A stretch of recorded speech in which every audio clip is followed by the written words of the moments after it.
All right, jumping into Spirit by Philip Sayce, a great blues rock tune. A lot of cool guitar playing here. A Strat neck pickup kind of sound. Quite a bit of fuzz. I'm not using anywhere near that kind of amount of gain or fuzz for this. There's a little bit of breakup on my amp, but it's relatively clean just so you can really hear all the notes. But feel free to jump in with some fuzz if you can as you play it. So the guitar intro then, we're starting with some octaves on the note of B. Got a low B here at the 7th fret. And then the octave of that on the 9th fret on the D string. And we're just jumping between them. So I'll play bar 1 really slowly.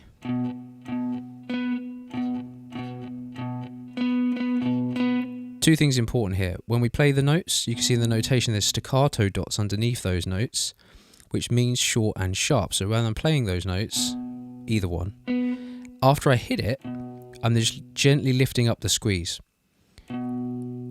Releasing my finger, not completely off, you can see that, but enough that the note's going to stop. That way the notes don't ring into each other, so we don't want this. Too much ringing, sounds very untidy, not punchy enough for the song. And as well as that, we're picking pretty hard. Lots of down picks here, although at the end of the phrase, we've got these semiquavers, that's the 9-9-7-9 phrase, or 4-E and I am going to employ some down-up picking there, so we're going to go down, up, because when it's happening at speed, it's going to be much easier to transition and skip those strings. For everything else though, down picks with quite a bit of attitude. That's what bar 1 would sound like. If we were counting that, 1 and 2 and 3 and 4-E and And that's going to set the tone for bar 2 and really the rest of the intro and into the verse. In bar 2 though, we start off with a slightly different. So instead of playing 2 low notes and then the octave, we're just going to jump between them straight away. So the start of bar 2, and on from there. So it's just that first beat, the first grouping. So we'll play bar 1 and bar 2 entirely. 1, 2, 3, 4.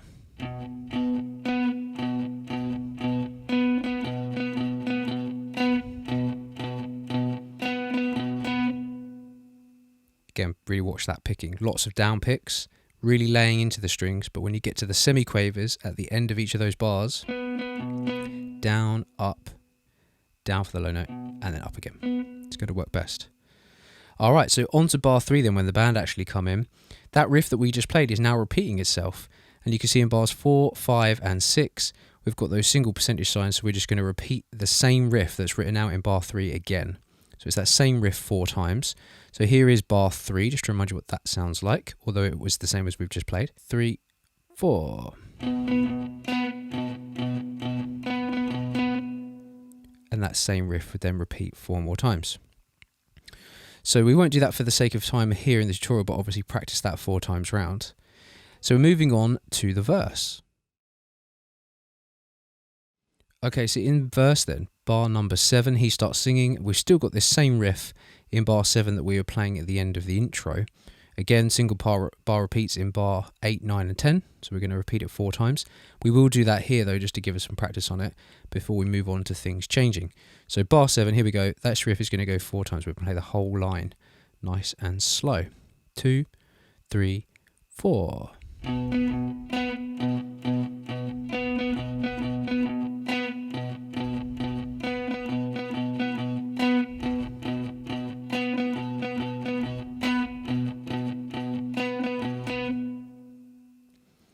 Okay, then on to bar 11. We're now playing the same kind of idea, but now it's based around the 5th and the 7th fret. These are A octaves. So low A and high A. Very similar with our picking, lots of attitude, so we're laying into the strings quite hard. Down picks, except when we get to the beat 4, 4-E and down, up, down, up. So that would sound like 3, 4.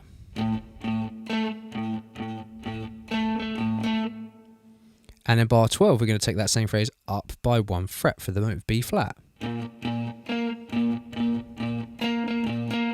Just put those 2 bars together. 3, 4.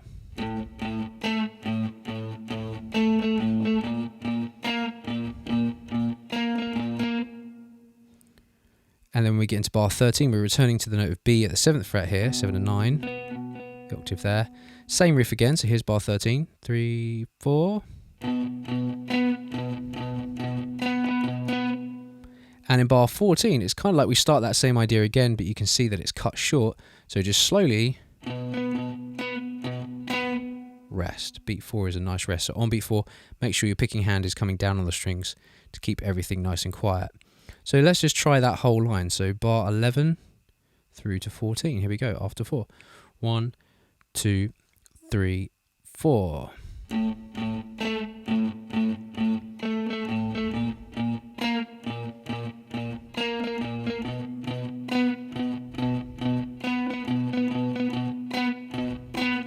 Rest.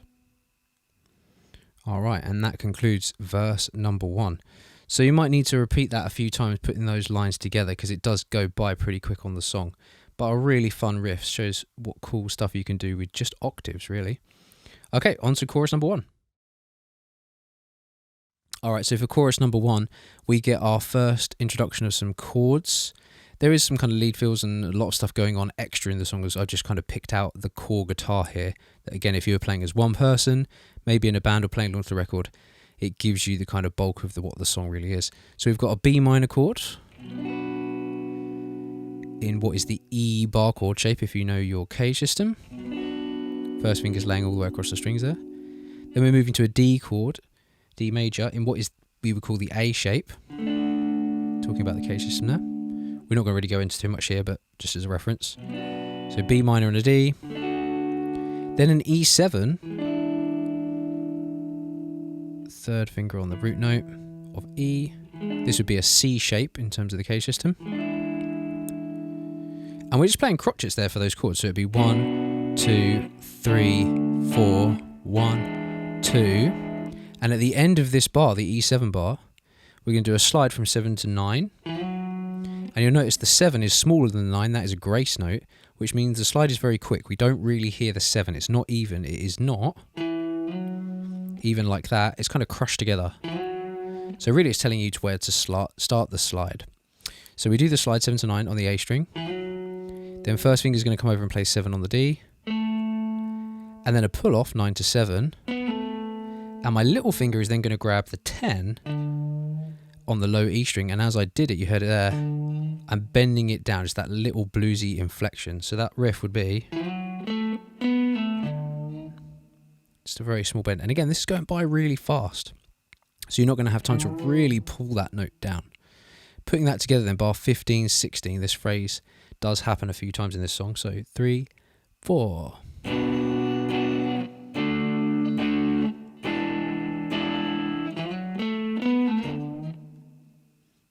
Okay, and then on to bar 17, same stuff starts to happen. So we get this B minor again, but as he lands out of this bend, first finger's going to go down on the root note, and then the rest of the chord. So it's kind of giving him time to hit the root note, then reposition his hand for the chord, and then follow through with the strum.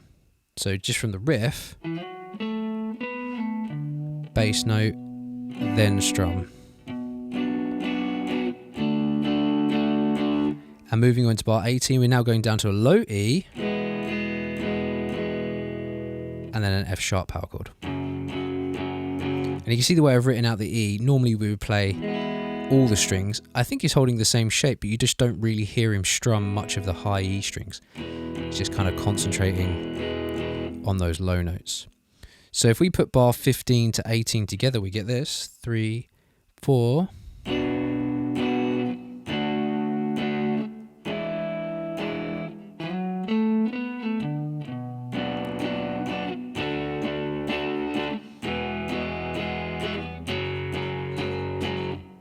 And you notice as he returns to B minor and D in the second half of the phrase, instead of just playing crotchets, so 1, 2, 3, 4, we've now gone to quavers. There's just more strums. 1 and 2 and 3 and 4 and so on. So there's our first line of the chorus. On to the second line, into the A phrase again, bar 19. We're getting our A power chord. And it's kind of labelled as A5, a power chord, but what I think he's doing here is actually holding the whole bar chord shape, so A major at the 5th fret. First finger's laying down. But when he's playing it, it's the right hand making it sound different. So we get the first two strums for one and, they're going to be palm muted, and we only really hear the E and the A strings. Then he lifts that palm muting off for the second strum. So we go, when I say second strum, I really mean two and. So 1 and 2 and, palm muting goes back on, 3 and then off again, 4 and. So our left hand is not holding a different shape, it's staying static. And it's our right hand with the palm muting and controlling what strings we hit that's going to make this bar sound like it does. There's bar 19, really cool. And then into bar 20, we're going to take what would normally look like a power chord shape and kind of crush it together. First finger in 6, fret on the low string, and third finger on the 7th fret of the A. Counting that 1 and 2 and 3 and 4, and it sounds very dissonant, but in the context of the song, moving from A to this diminished shape into B minor, that's where it resolves itself in bar 21. That's the move that we're really going on there. So let's just put bar 19, bar 20, and we'll put 21 and 22 together with it as well, because those bars are a repeat of the stuff we'd done earlier. So here we go, 19 through to 22, slowly. 1, 2, 3, 4. A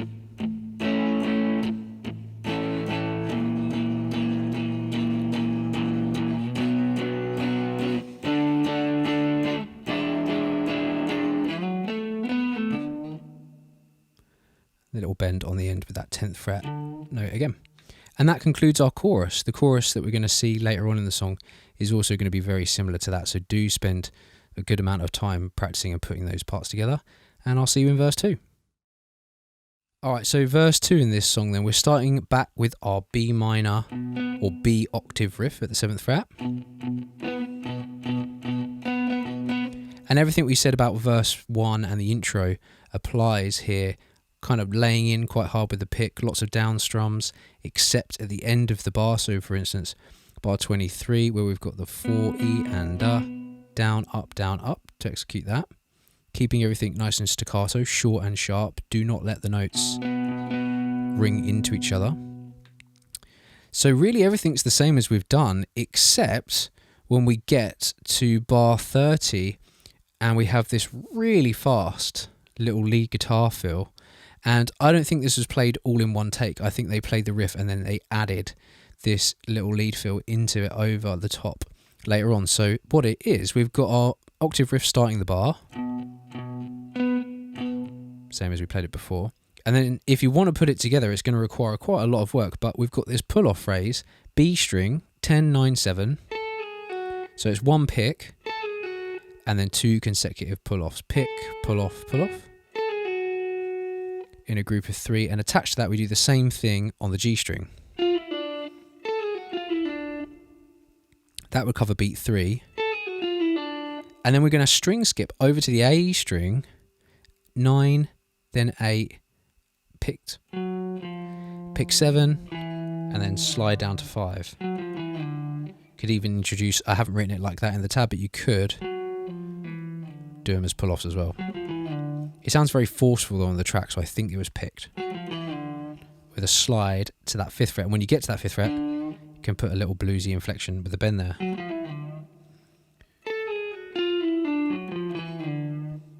Again, that's played very slowly compared to the record, but hopefully you can hear all the notes there very clearly. You could leave it out completely and just leave a rest. If you can't play that, you could play rest, rest. So you've got 2 beats rest, get ready for the chorus, back to our chords. But it is a fun little lick to put in. So if we play it really slowly, bar 30, 3, 4.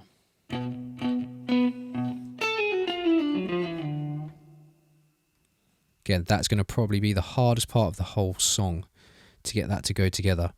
Okay, into chorus 2. Alright, so chorus 2, I'm a Spirit is the lyrics, again like it was in chorus 1. And nothing's really different here. We've still got our B minor and our D chords, E7s. We've still got our little riff that we were doing earlier on as well. So that's not going to change. So all I'm going to do is play straight through chorus 2, And if you need any breakdown explanation, obviously you can rewatch the chorus 1 part, but for the sake of practice, let's do it. So here is chorus 2. Play it with me. 1, 2, 3, 4.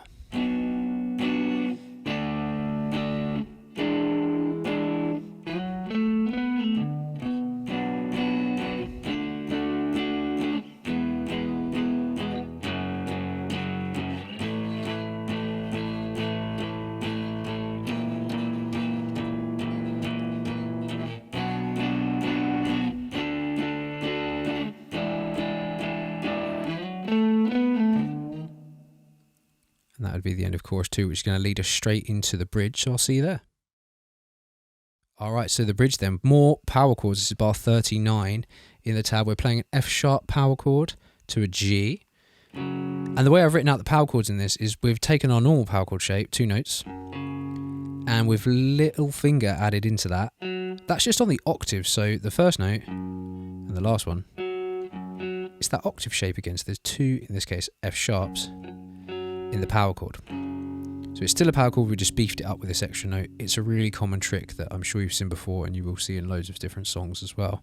So we're doing F sharp, 1 and 2 and, G for 3 and 4 and, just putting that bar together, bar 39, 3, 4, straight into bar 40, we carry on with our A power chord. And then we're going to slide that first finger up by 1 for the diminished, for 3 and 4 and. So those 2 bars together, just all down strums for the power chords there. Let's play them. 3, 4.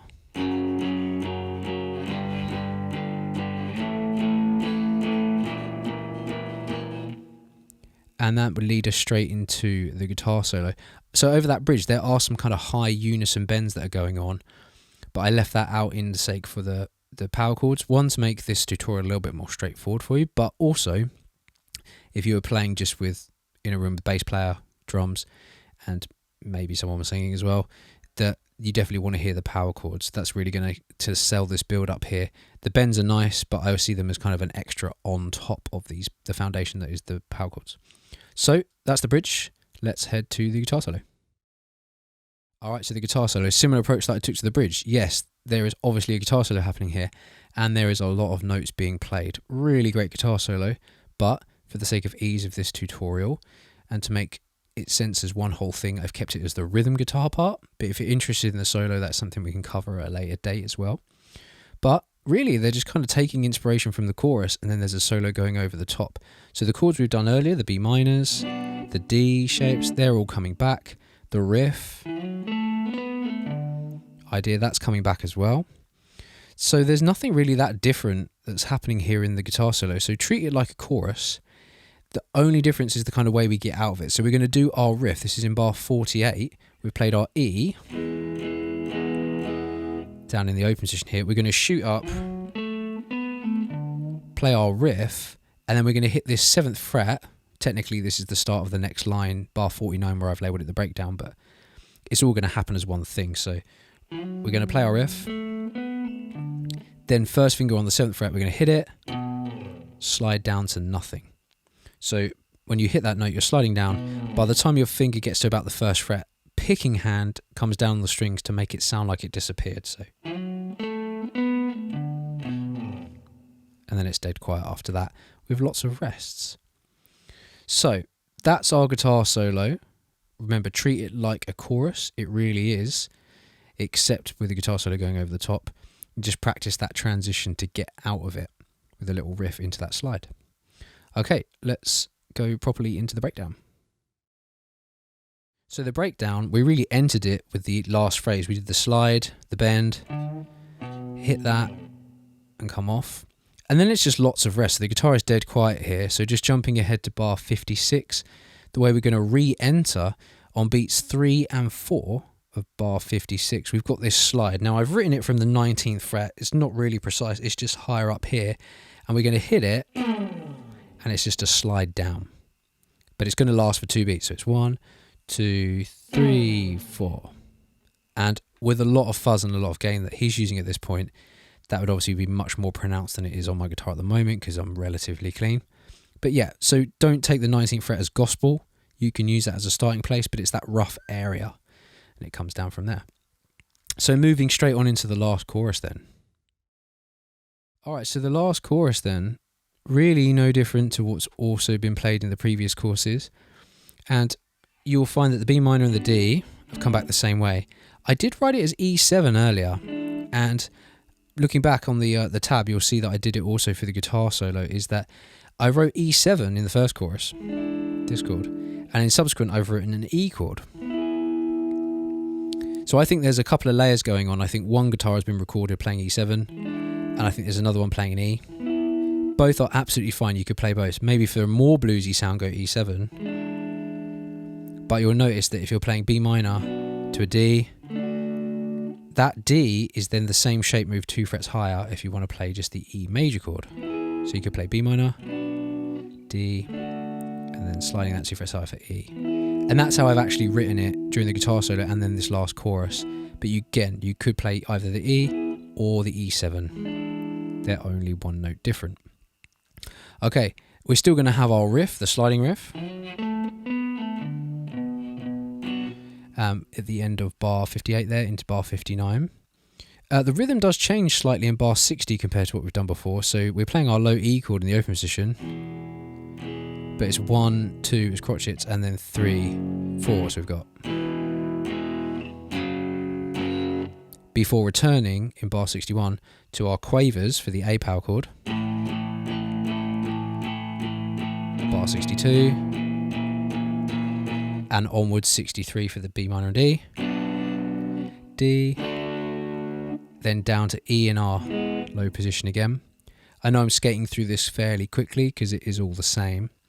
So really the main difference is if we just jump ahead to the end of this chorus, bars 71 and 72, we've got some single notes we haven't had before. 2nd fret on the low E string, then 3rd fret.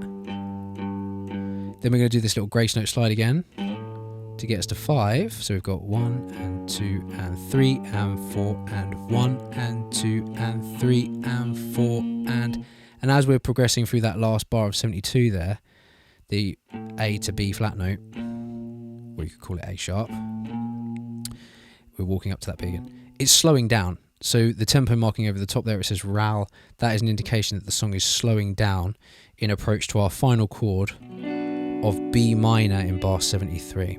So those last bars, this is the ending, would be 3, 4.